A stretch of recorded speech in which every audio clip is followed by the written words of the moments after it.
It's great to see so many numbers coming in, and as always, these events wouldn't take place if it wasn't for all of you booking in. So thank you very much. It means the world to us, the planning we put into our monthly events. It is great that you support us. And some of you have been here twice already today. Well done to you all. So welcome. My name is Aideen and I'm the manager of BASE.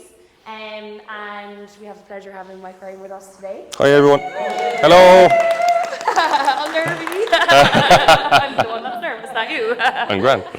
But thank you so much for everyone that's coming today. Welcome if you're new, and we'll do those questions at the end and all of that. So Mike Ryan is from Fox Physio down in the Kinsale Roundabout. You'll see it when you're driving over the link. We work very closely with him and we highly recommend him. And we have a few clients that are going to him as well. So yeah, you want to take the floor? Hi everyone, how are you? How are things? Nice to meet you all. Well, a couple of familiar faces, not a load, but we got a couple. Come here. That's a good sign, isn't it? It's brilliant that you're not seeing me actually. Come here, I suppose Aideen asked me to come in today and talk about movement. A bit broad, so I narrowed it down a little bit, okay? So I narrowed it down a little bit. And listen, I got scope, so that's fine. So look, I'm a chartered physiotherapist working in Fox Physiotherapy. Look, I just want to say as well, it's great to have these guys in the locality because they give you guys accountability for general exercise, but they actually give accountability for our patients as well. So what I can do is, with your consent, talk to these guys, tell you maybe what to reel back in and maybe what to push forward in and what to work on really hard. Hey, how are you? How are things?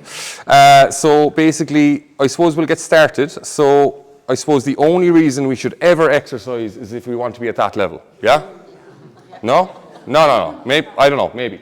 So basically, I want to be Patrick Horgan, I'm not him, but I don't exercise for that, okay? We have way more reasons to exercise, okay? So I'm going to open the floor to you guys. Why? Why have you decided to go to the gym? Did you start recently? Was there something that woke you up and said, I need to go to the gym? Or was it a thing that, look, I've been going to the gym my whole life, I know what it does for me? Is there anyone that wants to throw something out? Longevity, mobility.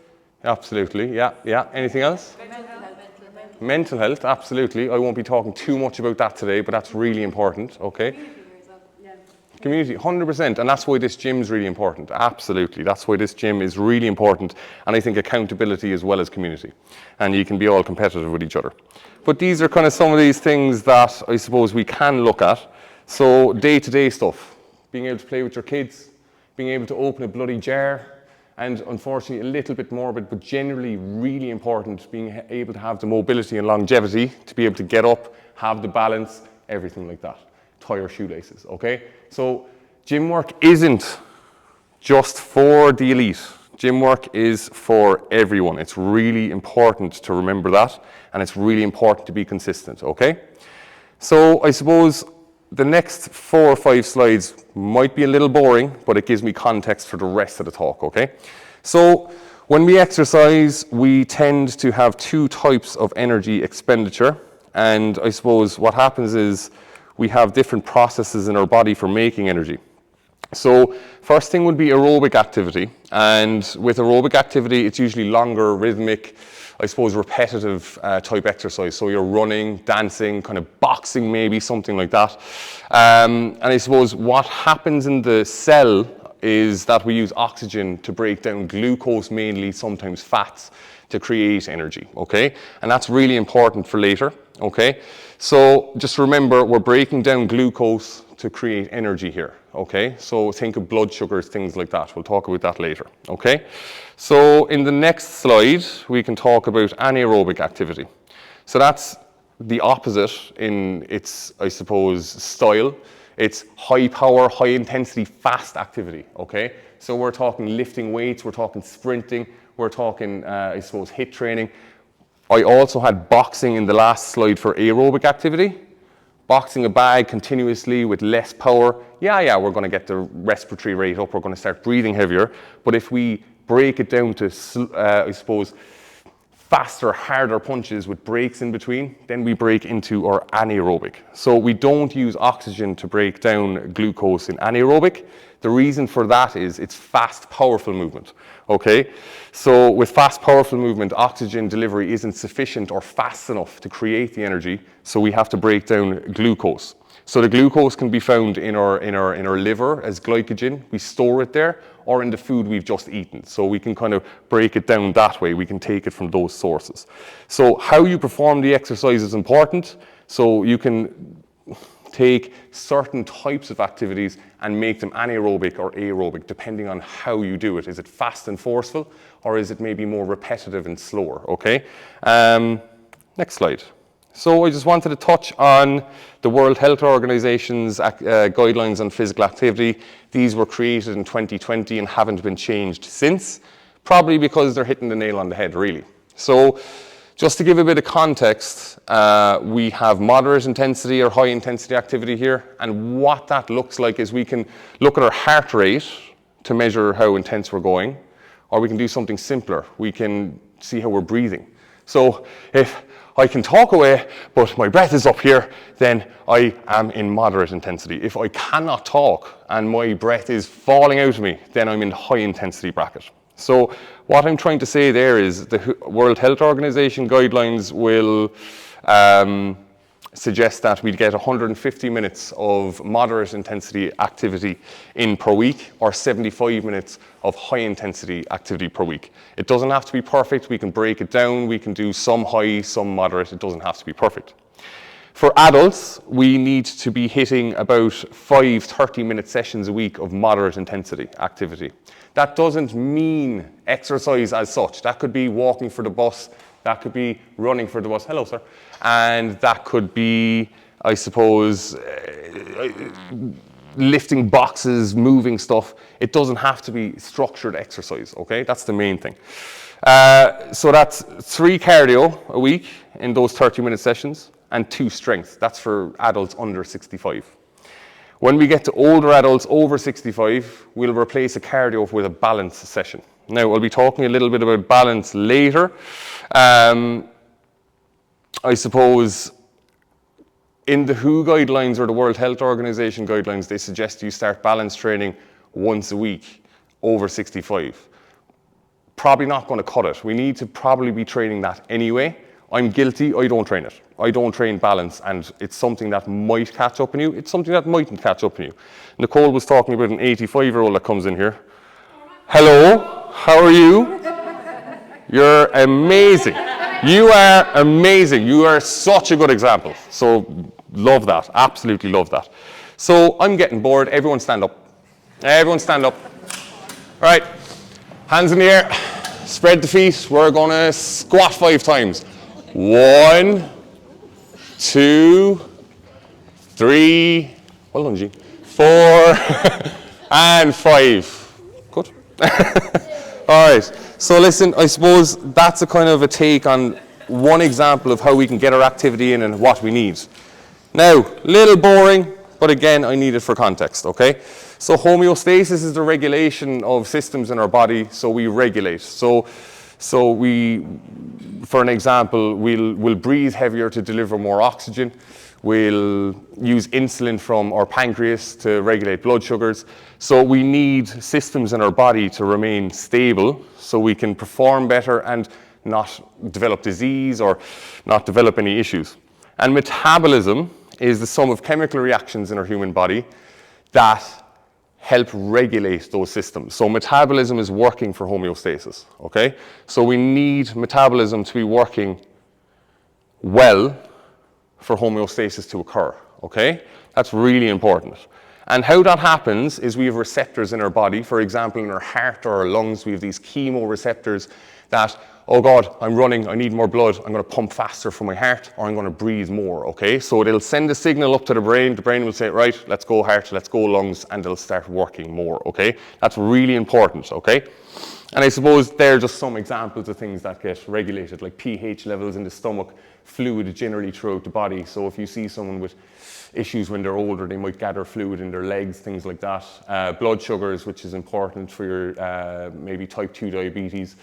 Body temperature, yeah, we sweat, we'll blow off steam and things like that with our respiration. Blood pressure, very important, so our blood vessels will dilate to allow for blood pressure to be regulated, things like that. And waste management, we all know what that is, we won't go into it. Anyway, so the reason I went through those lovely slides was to tell you about this. It's great to say what these things do. It's great to say, I suppose, like, we need this to happen, we need this to happen, we need this to happen. But it's not going to happen if we don't give our body stimulus, okay? So stimulus will drive adaptation in our body, okay? So if you have someone here, that's me on a Sunday, basically, if you have someone here, he's on the couch, he's very inactive. What you'll find is we can actually drive adaptation really quickly. And this is maybe a loose kind of representation as to how we can change different things, and strength, neural adaptation, so our nervous systems, how that works, or how our nerve works, and muscle mass. So it's going to be very hard to drive muscle mass, but it's going to be really easy to get some strength changes as long as we're consistent in doing the right load for us.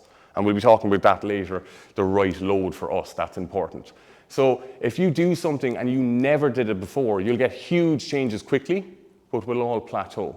And I suppose that's because no matter, I was talking about wanting to be Patrick Horgan, he's got a genetic advantage over me, so I won't be Patrick Horgan. So I suppose everyone's got a different genetic ceiling, so you won't go much higher. That's why when you see somebody who trains regularly, they'll hit a point and they won't get much stronger. That's why we're not all lifting 700 kilos, okay? So that's very important for later as well. Stimulus drives adaptation, okay? Right, exercise in general will, I suppose, prevent and manage illnesses. So this is back to the stimulus drives adaptation. So if we exercise, we need glucose to produce energy. We were talking about that in the aerobic and anaerobic slides, okay? And if we don't exercise, if we fall into patterns of obesity or sedentariness, what can happen, I suppose, is our blood sugar regulation won't work very well. We will oversaturate blood sugar in our blood vessels. Our insulin sensitivity will go up, or go down, excuse me, so we won't be able to regulate our blood sugars as well, okay? By the way, if anyone has any questions, just shout them out. It's interactive if you like. I suppose exercise will prevent heart disease. We'll be talking about the heart and the lungs later. Alzheimer's, we'll maybe not be touching too much on mental health or brain function, but I suppose exercise does help brain function. Stroke, back into the heart disease kind of thing, and some cancers, okay? So the exercise will help these things. It helps weight management, of course, and obesity will actually drive some of these guys to develop because our hormone regulation, or our blood pressure, or plaque buildup in our arteries will increase if obesity takes place. So I suppose if we don't exercise, we can talk about the physiological things that happen, but also the physical, visible things that can happen that drive these physiological factors. Yeah? Okay. The last thing I'll talk about, and this is what I work with every single day in work, is pain regulation. So very quick, I suppose, explanation on pain science. We hit our knee and it goes, a signal comes up through our nervous system, goes into our brain, and then our brain says, oh God, something's wrong there. So it sends a nociceptive signal. Nociception is the word we use for pain signal, okay? So then that drives back down to our knee, and then we go, oh Jesus, it hurt my knee. And then you realize it, okay? So when we have something like arthritis or chronic pain issues, we'll get onto the women's health issues after, but I suppose what happens is we have a massive inflammatory response in these areas, and our body sends, especially in chronic pain issues, more nociceptive signals than we need, okay? So what we do with exercise is we grade exposure into movement as tolerable. Do too much, you piss off the system altogether, everything's flared up, and we're way worse than we were. But if you just poke into it, I'm going to use a knee for maybe arthritis, if you poke into it a little bit, you're kind of like, oh, that hurts a little bit, maybe I'm 2, 3 out of 10 pain. The nervous system then says, why am I sending nociceptive signals? Nothing's happening, nothing's going wrong. Why the hell am I going to send nociception? Why am I going to send pain? So then your nervous system will desensitize to it. So exercise is really important for painful conditions, painful illnesses, okay? Women's health issues, I think maybe, would you talk about that stuff in here? We talk a lot about women. Good. Yeah, we talk a lot about menstrual cycle, pre-post-menopause. We did a talk about that in, when was that? March? Savage, absolutely savage, absolutely brilliant. Okay, brilliant, brilliant, brilliant. So again, when we're talking about maybe your adeno or endometriosis, or maybe when you're talking about your hot flushes or perimenopausal symptoms, great studies coming out in the last few years, really regulates pain during these things. Doesn't fix it, God, it doesn't fix it, but it really regulates pain during these issues. The other thing is, I suppose, if we don't exercise during these periods, inflammation will run awry. So if we don't move, we'll keep producing inflammatory molecules, and we won't produce as many white blood cells to try and kill those guys off, so pain will run awry, okay? All right, okay. So now we talk about heart and lung health. I just grabbed CSO and I grabbed some stats and I found them absolutely shocking.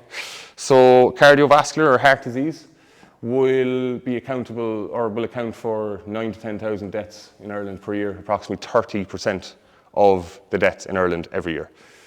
This is more shocking, especially if you're into money. 1.7 billion euro we spend in Ireland annually for it, okay? That's crazy. I think that's nuts. And I suppose if we had more of an incentive to work on our cardiovascular health through exercise, these numbers would drop massively, like massively. Respiratory illnesses like COPD. Does anyone know what that is? Chronic obstructive pulmonary disease. Maybe there's different kind of families for it. So you've got maybe emphysema or bronchiectasis, and what basically that means is our lung capacity isn't doing its job. So in your lungs, you've got these lovely little grapevines inside there, and they've got these balls called alveoli, and they don't perfuse oxygen very well. They don't take it in, and they don't secrete CO2 very well. So things like that cause death because our lung function lowers, and over time it's a chronic illness that may lower your mortality, or usually does, to be honest. And then 250 million euro annually is what we spend on that. So roughly 2 billion between the two. Cardiopulmonary health costs Ireland 2 billion euro a year. Right, okay. So what the hell is exercise going to do for your lungs? Okay, so there's a few different things it'll do. You've got muscles, intercostal muscles between your ribs. You've got your scalenes in your neck. You've got your sternocleidomastoid. You've got your diaphragm below your lungs that will lower to open up for your lungs to expand into them. And I suppose when you're exercising anything, it's going to adapt. Stimulus drives adaptation. So you're going to strengthen those muscles. The next thing, I suppose, is you're going to improve lung capacity through elasticity. So our lungs are going to be able to expand more freely and ad lib straight away once we train them regularly. Once we breathe into those lower lobes of the lungs, those lower lobes, because if we shallow breathe, we don't really use those lower lobes, then I suppose we're going to improve that elasticity, and we're also going to blow off CO2 much better. We're going to absorb O2 much better because those alveoli are going to do their job, okay? So also it will help reduce the symptoms of your COPD, your breathlessness and asthma, but I put this in as well. At the correct dosage. It's not the same. We don't want someone absolutely gassed, especially with COPD. Because what they do is they retain CO2, and if you're retaining CO2, you're almost poisoning yourself. You can actually cause poisoning in your bloodstream, okay? So you need to do it very carefully, and maybe have, well, not maybe, definitely have some professional advice on that if you do suffer from a severe or maybe moderate chronic illness in the lungs. Both can help. So you're thinking like, I suppose, aerobic training, which is also nicknamed cardio, is the only thing that can help your lung function. Absolutely not. Absolutely not. Because with anaerobic training, I said it earlier, we don't use oxygen initially, but after we've done the movement, we need to repay that. So we need to repay oxygen, so you're still using oxygen.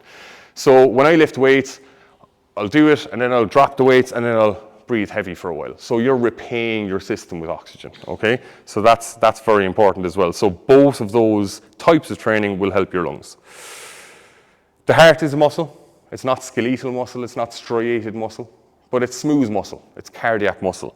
And it's really important to train that as well. And how do you do it? Raise your heart rate. Use it. Use your heart. Make it more under stress. Not too much stress, but more stress, okay? And I suppose what happens then is the muscle gets more efficient and it pumps more blood more efficiently. And I suppose that will reduce your heart rate because you won't need as many pumps, okay? So that's really important as well. Your blood vessels will become more flexible, I mentioned that earlier, so that will lower your blood pressure. And if they're more flexible and there's improved blood flow through exercise, we will get rid of plaque in your arteries. We will get rid of cholesterol a little bit easier. And low density lipids, your cholesterol. High density lipids, love them. Low density lipids, don't like them. They cause your high cholesterol. And also exercise, you mentioned mental health stuff there earlier, lowers your stress hormone. And what does cortisol do? It's a stress hormone. It affects your heart in a very negative way, okay? So it's really important to look at that. So, cardiovascular training is better for, but not the only thing that affects it. So your aerobic training is better for improving your lung capacity and efficiency. It's better for improving your stamina so you can do things for longer. It's better for improving your coordination. So running, dancing, repetitive movements, you're practicing it over and over again. Okay. Resistance training, better for limiting or reversing muscle loss, your sarcopenia, your muscle loss over time.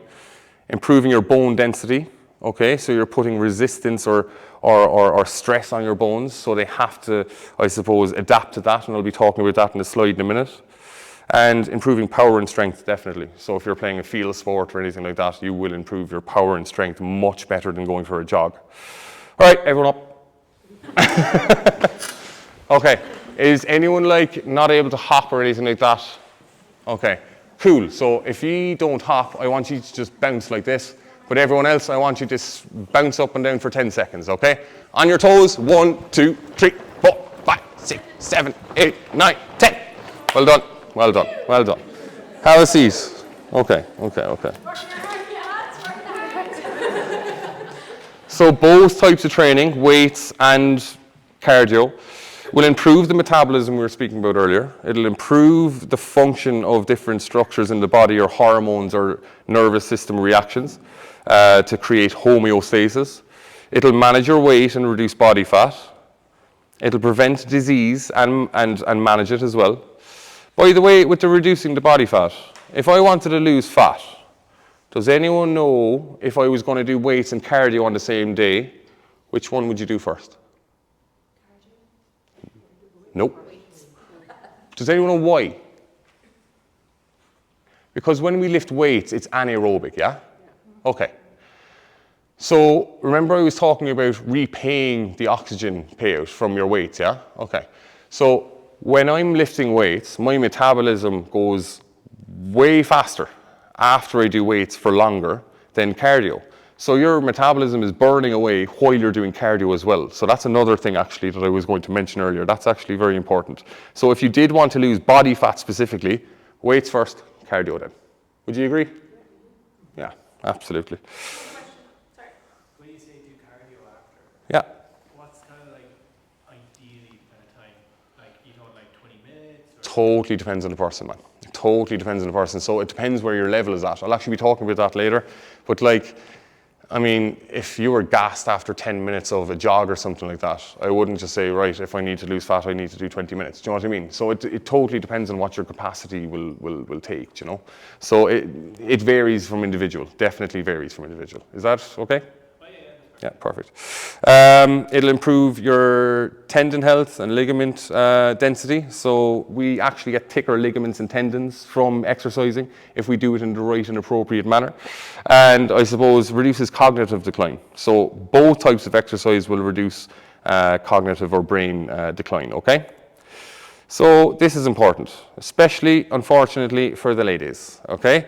So especially during menopause as well, because estrogen is really important for helping bone density and cartilage density, okay? So what happens in a bone to everyone, and it's a really healthy process, is the old useless bone gets broken away by osteoclasts, and it gets reformed by cells called osteoblasts. So if we want to drive osteoblast formation, hi, how are you? We need to put stress on the bones. I'm scared. I'm sorry. Oh, you're grand. I'll drive on. So we need to put stress on our bones because stimulus drives adaptation, right? So we need to put stress on our bones so they have something to get thicker and stronger for. You're like, whoa, this weight is heavy.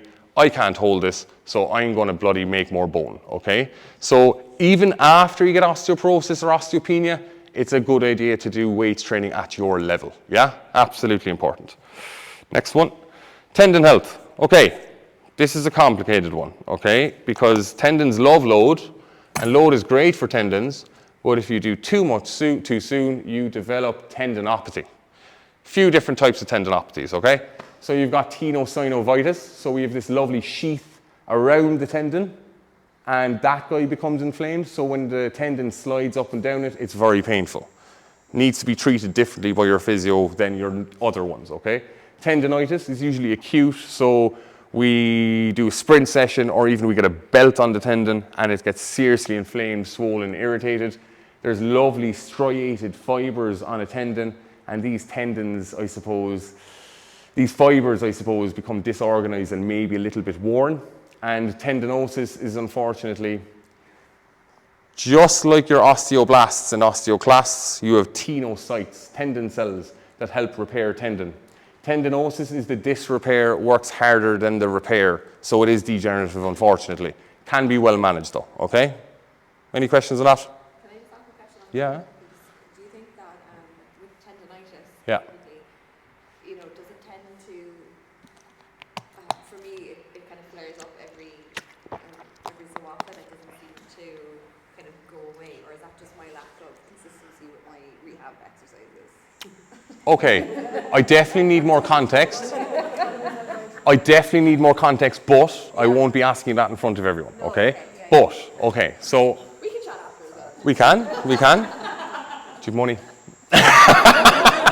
No, we can chat after. So I suppose it depends, okay?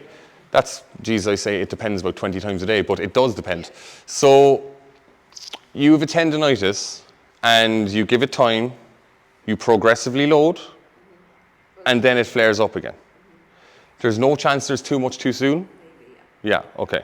There's no chance that maybe we're going really well, and then we say, right, I'm off, and then we go break down again. There could be an element to that going down. There was one more thing, actually, that I was going to talk about with tendinopathies. Like, I hear too often that, tendinopathy definitely comes from too much too soon. Definitely, every single time. Do you think that's right? No. So tendinopathy can be due to hormone imbalances, thyroid issues, diet imbalances, things like that. And we need to ask, physios, we need to ask our patients this. So there's also a nutrition and general health side to it as well. Fair enough? So look, it could be that you're doing too much too soon, or it could be that there might be some imbalance there. I'm not saying there is, but that can happen. You can have people with tendinopathy for 2 or 3 years, and then all of a sudden they're on L-Troxin for hypothyroidism, and they get that fixed. And then they do the loading program, and gone. So it varies quite a lot. But I will talk to you after, absolutely, yeah. Yeah. Too much too soon. How do you Regulate it. figure out what too much is? Okay. Literally like trialing, and if So- you get Unfortunately, yes. okay. Are you talking about someone who has absolutely no tendinopathy to begin with? Um, So someone who has no tendinopathy to begin with, they have no symptoms to go off, and then they want to see what they can do. yeah, or if you have like I have it as well in my knee, and it feels great, and then every so often I'll get a twinge. Do you mind me asking patellar tendon? Yeah. Yeah, okay. So, yeah, you're going off a pain scale, which absolutely sucks because everyone's pain tolerance is different. So I suppose we would generally say, and the research would generally say, we hit 3 to 4 out of 10 pain level tops during the exercise, and your 24-hour pattern has to be bang on. So you don't wake up in the morning after doing the exercises, they felt great, but my knee's hopping off me today. So it is trial and error, unfortunately. There's an element to that as well. For a perfectly healthy person who doesn't know where they're at, it's a bit, to be honest, it's a bit about being sensible. I know a guy who decided he wanted to go back to hurling and said, right, got to do like 3 sets of 10, 100-meter sprints. Haven't done it in ages. I'm going to do it. And he developed Achilles tendinopathy. He had it for 4 months, and he works in Fox Physiotherapy. His name's Michael Ryan. So and I'm a physio, come on. So, yeah. So look, it happens to everyone. Is that tendon, like I have a 12-year-old son and he has this heel issue, apparently like lots of children have it. Again, Yeah, is it not the same. It's not a tendon, is It is a tendon. Do you mind if I say what it is? it? No. Perfect. Sever's disease. Yes. Okay. So basically, right, we have growth plates when we're growing, yeah? Then we grow, our bones grow, and then they close. What happens with Sever's disease, or Osgood-Schlatter's patellar tendon joining to the shin, is that the bones grow too fast for the soft tissue, the muscles and the tendon. So in his case, his calf and his Achilles. And what happens then is there's stress at the end of the tendon, the enthesis we call it. So the enthesis is the joining point between a tendon and a bone, and it pulls at the bone, okay? What happens then is there's little cracks in the bone, not fractures, don't worry about that, and it heals over. Cracks, heals over. Cracks, heals over. And then maybe we develop a lump, maybe we don't. In Osgood-Schlatter's you usually would, in Sever's sometimes they develop a lump. So it is slightly different, and it is a pediatric condition. Loading the tendon appropriately and not too much too soon will really help. But to be honest with you, when he stops growing, it's going to go away and it will not affect him in the future. It won't. It can affect him for 3 weeks. Yeah. And then it stops. Yeah. And then it can flare up again. Yeah. And he's limping off. My advice for there's Singred-Larsen syndrome, there's loads of them. These growing things where the growth plate is affected is play. If it's really bad, just give it a break. Play. There are things that can happen if you drive on through the pain. I won't get into that now, but just make sure he's not playing when he's in a lot of pain. Just make sure he's not playing when he's in a lot of pain. If he's feeling okay or it's really low level pain, drive on. Okay? Did I answer that question okay for you? Just tendinopathy. Yeah. Tendinopathy is a family.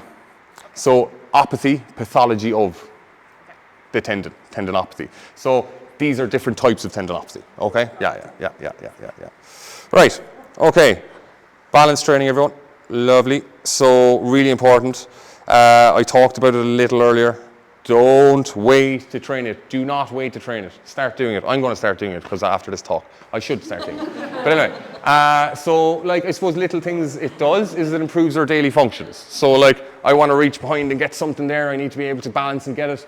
I suppose I want to be able to reach up to the high shelf and stand on one toe, things like that. Really important to train your balance because at the moment we take it for granted, like most of us, we take it for granted and it's easy and it doesn't matter, but then we'll degenerate and it just won't go well for us. Okay.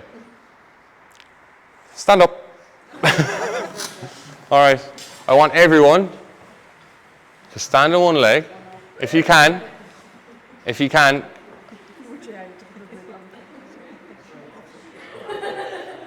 Okay. Now I want you to turn a little. Tough, isn't it? So this is just one example of what we can do. There's way harder things we can do, but this is one example of what we can do. I'm looking for someone who's spectacular at it.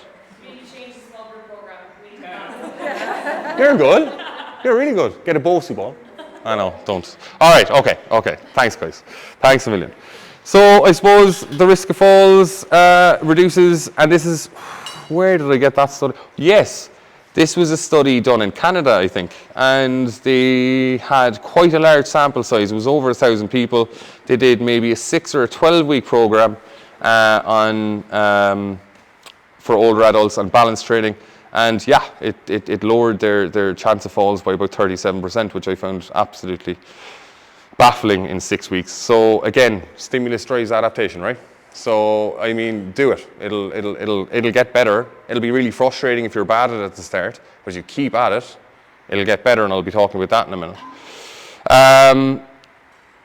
They're the leading cause for injury, disability, and hospitalisation in the elderly. Not good, okay? So train it now. Be like her.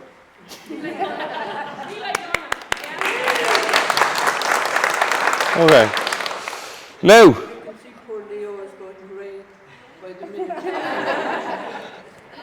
so look, I suppose my first job was in ICU, and what we noticed was when people had longer hospital stays, they would waste so quickly, okay?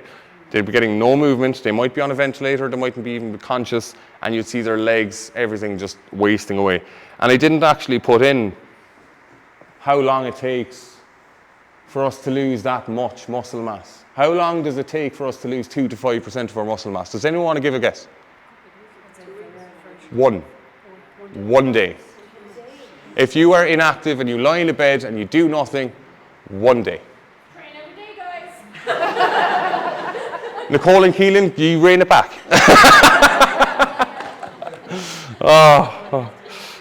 The other thing I suppose is immobilization, so using a cast or a boot. It can lead to a decrease in tendon density and integrity, so our tendons lose function and we get stuff like you. And our cartilage does start to wear as well. Bone density loss as well is actually not there, but I suppose there's less repair and more wear when we don't use something. Stimulus drives adaptation. Okay, and I suppose the other thing is if we are in a splint for ages or anything like that, or we don't use something, and this is actually kind of important for, has anyone here had a back spasm in their past? Yeah? And what's the first thing you want to do? Oh, lie down. Oh, lie down. And yeah, definitely in the acute phase when it's awful, lie down, definitely. But the longer you lie down, the higher pain goes up, okay? If you start doing a little bit, if that means shuffling to the fridge, do it, do it, do it. I was talking earlier about pain desensitization. The longer we leave something when it flares up, the worse it's going to get. Now, obviously, there's things that we need to immobilize, and obviously there's things that we need to lay off on. But Jesus, if you have a back spasm or something like that, do a bit of movement, do something, okay? If you're worried about it, maybe get on to a healthcare professional or something that you trust. But I think Ben McCormick is a researcher, and he primarily focuses on back pain. He's in England, and one of his comments that I really like is back pain is seriously painful, but rarely serious. There are some red flags we can look out for with that, and if there are some red flags, then we tend to maybe be a bit more careful, but generally drive movement as long as you can tolerate it, okay? So immobility, increased chance of pain. Now, I thought this was so cool, to be honest. All right, this is the top-down view of someone's thigh. So we got our lovely hamstrings and our lovely quads. That's a 40-year-old triathlete. I don't know if anyone's a meat eater or not, but that looks like a pretty lean meat. Yeah. So that's adipose tissue or fat. That is muscle mass. That's a 40-year-old triathlete. This is a 74-year-old sedentary man. He's having a laugh, okay? So look at that. That is sarcopenia, that is muscle wastage, and look at the amount of fat. I mean, I wouldn't eat it. 70-year-old triathlete. Look at that. What a beast. That's not actually him, I'd say, but anyway.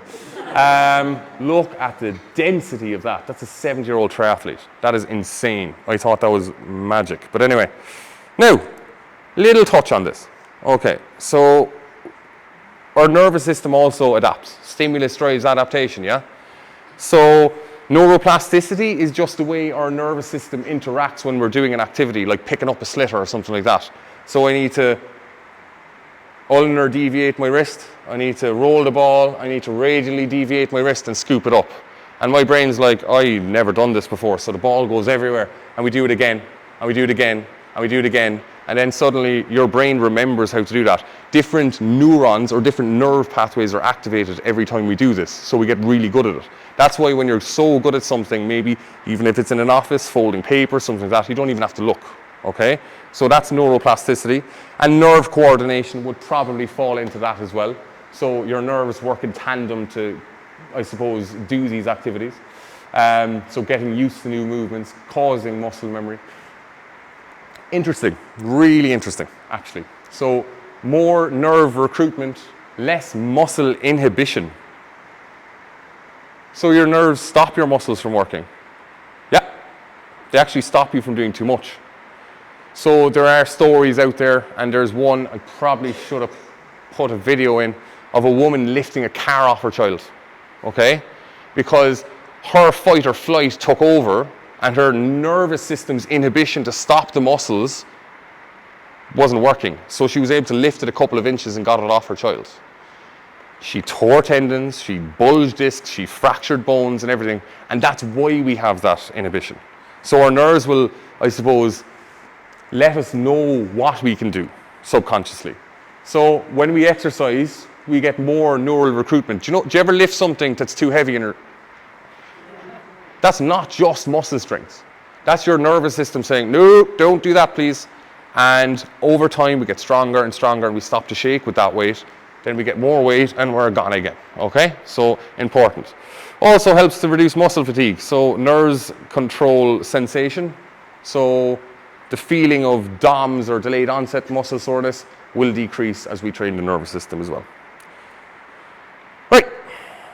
I absolutely robbed this from a researcher in Canada called Greg Lehman. He is amazing. Greg Lehman, look him up. He's unreal. You'll like him. Okay, so injury prevention. Look, it's not that simple, but we can control the controllables, and the controllables are actually pretty simple, okay? So if we have capacity here, I have capacity to run 10 miles. No, I don't. And I run 5 miles. I'm not really going to get injured, okay? If I have the capacity to run 10 miles and I run 20 miles, I'm probably going to get injured. So we'll call capacity the cup, okay? So we want to fill the cup with the capacity.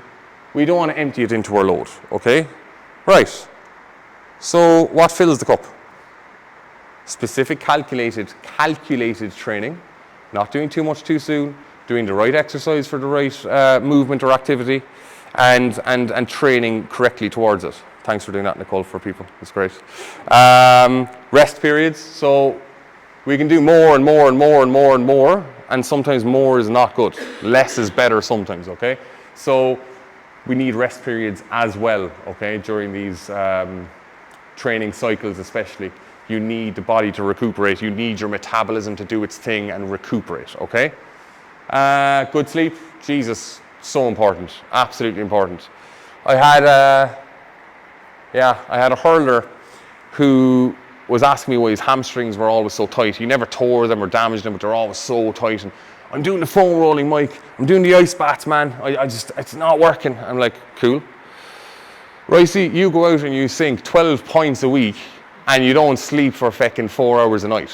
And that was really important for him, okay? So we can do all the activity and training right, the rest right, but we actually need really good sleep as well. So good diet and hydration, I think fueling our body, absolutely needed, and reducing stress levels. Stress levels, cortisol is a stress hormone, actually affects our heart, affects our brain, but also affects our muscle function as well. So really need to reduce the stress levels. And this will empty the cup. Alcohol, smoking, poor sleep, poor diet, overtraining, and stressful or a busy personal life. So basically the opposite, okay? Has anyone any questions on that? Okay, so lads, that's the lot. Thanks so much for coming and having me today. Thanks Nicole, thanks Keelan, thanks Leo, thanks Aideen. You're a great bunch to have. And if you have any questions, shoot them out now. But thanks for your time.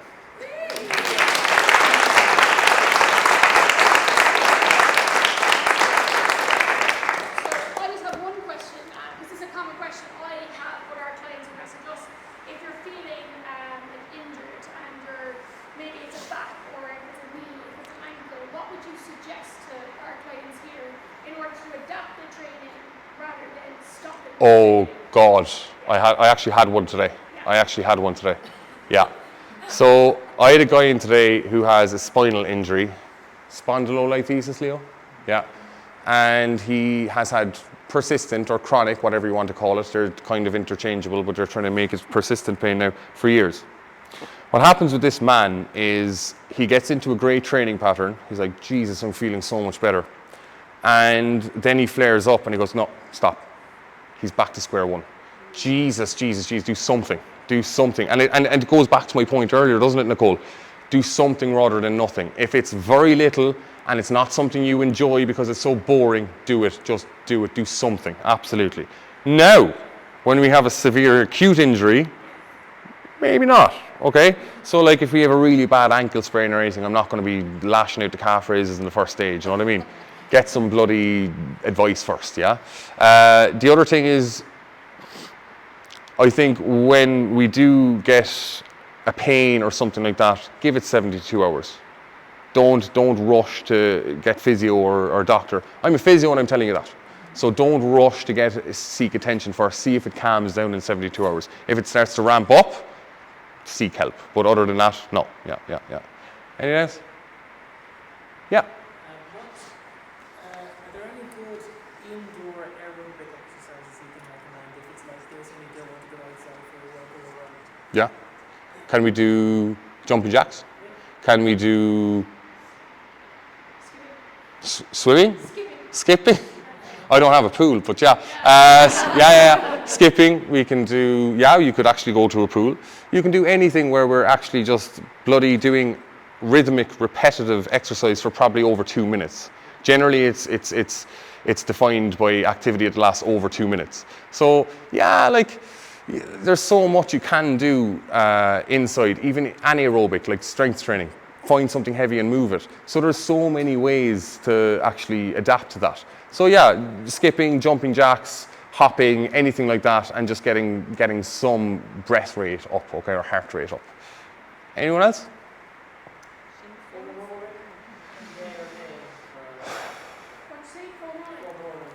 Do it, don't do it. The research says that it'll maybe reduce DOMS and it will maybe slightly increase range of motion in the short term.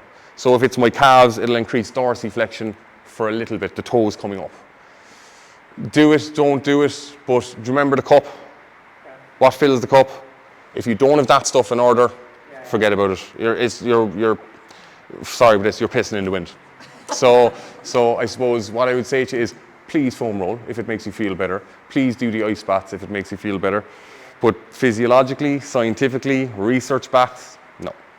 No. But if it feels good, 100%. How much? Keelan, you're a very good runner, aren't you? Be honest, like. How much of it is mental? Good chunk. Yeah. So I've got a tight calf. I have tight calf. I have such a tight calf. I have such a tight calf. What happens then? Stress? Cortisol? Yeah. Fucking foam roll. It's okay. Do it. Yeah, do it. Do the things that make you feel better as long as they're not costing you. Don't think it's a routine. Perfect. That's another mental strategy. Absolutely. Now, I'm not going to deny that there is some physical benefit to it, but it's not going to do anything long term or anything crazy. But yeah, absolutely. Yeah. Anyone else? I use shafty mat in that, like I have a neck issue. Same thing. But it releases it every day, I think. How does it make you feel? That's important. Okay? And if it makes you feel good, come here. The other thing is, do you know, my fiance Rebecca's here and she will kill me for, you don't say anything unless it's followed by science. Yeah, fair enough. But research is driven by data from studies. There are outliers in those studies, yeah? So you might have a majority who respond to something and then a minority who don't, or vice versa. So if it feels good, do it. Yeah. As long as it's not costing you. That's all I'll say. Okay?